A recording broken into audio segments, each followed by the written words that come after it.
जय हिंद। आज के वीडियो में यहाँ पर आप लोगों को अनुप्रास अलंकार, उसके बाद में यमक अलंकार और यहाँ पर देखिए आपका श्लेष अलंकार की परिभाषा उदाहरण सहित बताने वाले हैं और पहचानने की ट्रिक भी बताऊंगा। जैसे यहाँ पर अनुप्रास अलंकार आए या श्लेष या फिर यहाँ पर देखिए यमक अलंकार, कोई भी अलंकार आए यहाँ पर पहचानने की ट्रिक बताऊंगा कि कैसे पहचानना है। वीडियो को पूरा जरूर देखना और ये 100% आपके बोर्ड एग्जाम में पूछे ही पूछे जाते हैं। तो चलिए शुरू करते हैं, ध्यान से वीडियो को देखना, एक एक करके बताऊंगा। तो यहाँ पर सबसे पहले समझते हैं अनुप्रास अलंकार और इस स्पष्टीकरण के साथ बताऊंगा, जिससे आपको आसानी होगी, हमेशा हमेशा के लिए कभी भी आप लोग भूलोगे नहीं।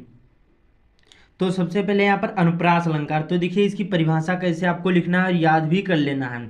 आपको याद नहीं करना पड़ेगा, केवल वीडियो को पूरा देख लेते हैं, अच्छी तरीके से समझ जाओगे, आपको याद भी नहीं, रट्टा भी नहीं मारना पड़ेगा।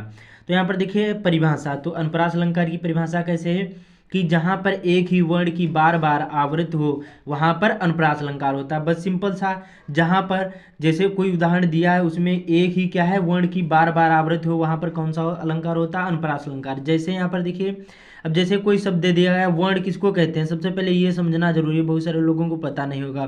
तो ये देखिए जो आ हो गया, का हो गया, खा हो गया, या फिर यहाँ पर देखिए जा हो गया, या झा हो गया, या टा हो गया, या रा हो गया, या म, यहाँ पर देखिए म हो गया, या यहाँ पर देखिए रा हो गया, कोई भी यहाँ पर इस प्रकार से होते हैं तो इनको क्या बोलते हैं? वर्ण बोलते हैं। तो उदाहरण में जो इनकी बार बार आवृत्ति हो रही है, एक ही वर्ण की बार बार आवृत्ति हो रही है यहाँ पर उदाहरण में, तो समझ जाना वहाँ पर हमारा कौन सा अलंकार होगा?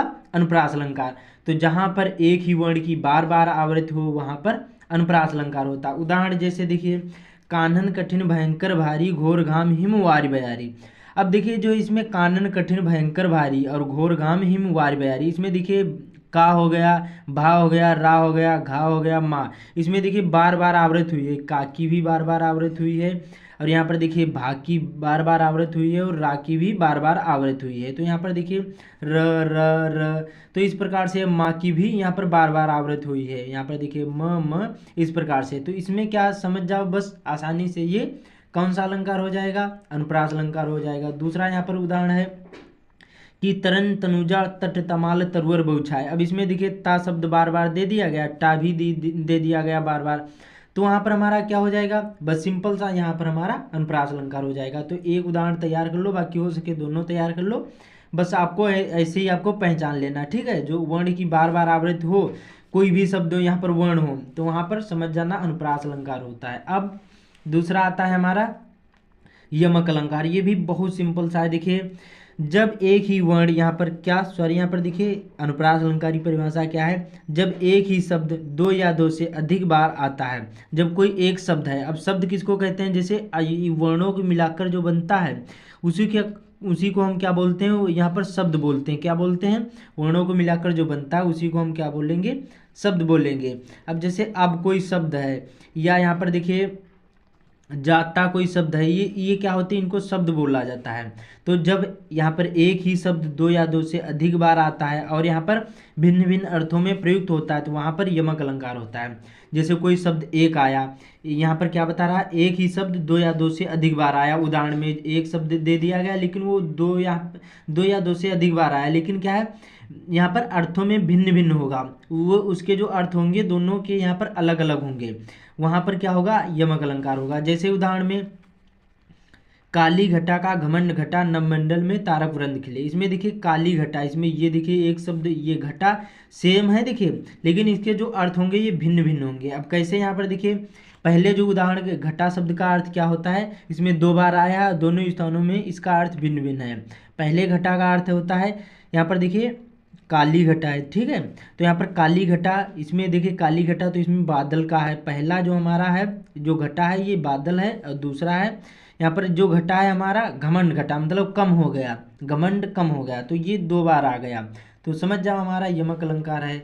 जैसे यहाँ पर देखिए दूसरा उदाहरण, यहाँ पर देखिए कनक कनक ते सौगुनी माँ दक्ता अधिकाय, और वह खाए बोराए वह पाए बोराए। अब देखिए कनक कनक दो शब्द दे दिए गए, दो बार आया है, लेकिन दोनों के अर्थ अलग अलग हैं। पहले हमारा जो होगा कनक, ये सोना होगा, सोना का भी आपको जो जैसे ज़्यादा पा जाओगे तो वो भी बौरा जाओगे, और जो धतूरा भी खा लोगे तो वो भी बौरा जाओगे।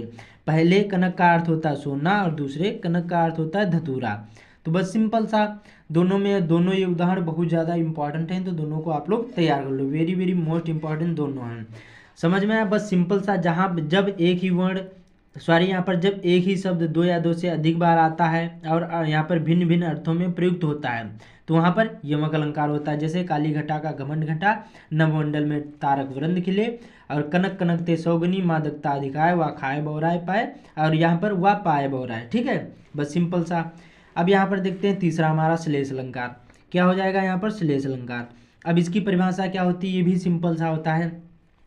जब एक ही शब्द एक बार प्रयुक्त होता है, जब जैसे कोई एक शब्द है, अब शब्द आपको पता हो गया, ये जो वर्णों को मिलाकर बनते हैं उनको शब्द बोला जाता है। जब एक ही शब्द एक बार प्रयुक्त होता है किंतु उसके यहाँ दो या दो से अधिक अर्थ होते हैं, तब वहाँ पर श्लेष अलंकार होता है।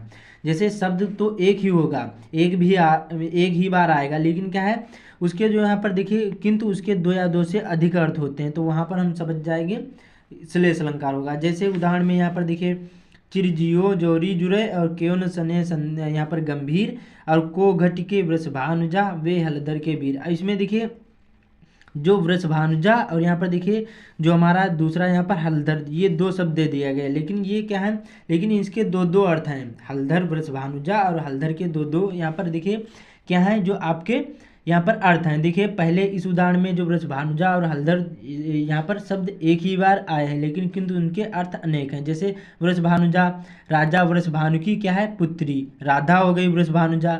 उसके बाद में यहाँ पर वृषभ की बहन यहाँ पर गाय, वृषभ बैल होता है, वृषभ क्या होता है? बैल होता है, तो उसकी क्या यहाँ पर हो जाएगी?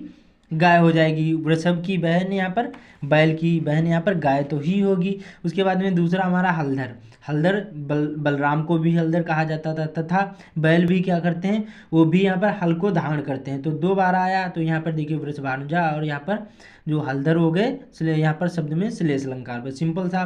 पहला जो वृषभानुजा जो थी, ये देखिए यहाँ पर वृषभानु की पुत्री थी, उन राधा का नाम था वृषभानुजा। उसके बाद में वृषभ बैल की यहाँ पर बहन हो गई। उसके बाद में हलधर बलराम को भी कहा जाता है हलधर, और बैल भी यहाँ पर हल को धारण करते हैं। बस सिंपल सा हो गया। तो ये पहचानने की ट्रिक, इसका स्क्रीनशॉट ले लो, अच्छी तरीके से याद कर लो। सिंपल सा होता है। इसमें क्या बताता है, फिर से मैं आप लोगों को बता देता हूँ। जब एक ही शब्द यहाँ पर क्या बता रहा है, जब एक शब्द एक बार प्रयुक्त होता है किंतु उसके दो या दो से अधिक अर्थ होते हैं, तो वहाँ पर श्लेष अलंकार होगा। इसमें जो हमारा यमक अलंकार होगा, इसमें एक ही शब्द दो या दो से अधिक बार आता है और यहाँ पर भिन्न भिन्न अर्थों में प्रयुक्त हो जाता है, तो वहाँ पर हमारा यमक अलंकार होगा। और अनुप्रास अलंकार सिंपल सा, जहाँ पर एक ही वर्ण की बार बार आवृत्ति होती है वहाँ पर अनुप्रास अलंकार होता है। बाकी इसका स्क्रीनशॉट ले लो, अच्छी तरीके से आप लोग तैयार कर लो। तो इस वीडियो को ज़्यादा से ज़्यादा शेयर कर देना। बाकी चैनल पर पहली बार आए चैनल को सब्सक्राइब भी कर लेना। तो मिलते हैं अगले वीडियो में।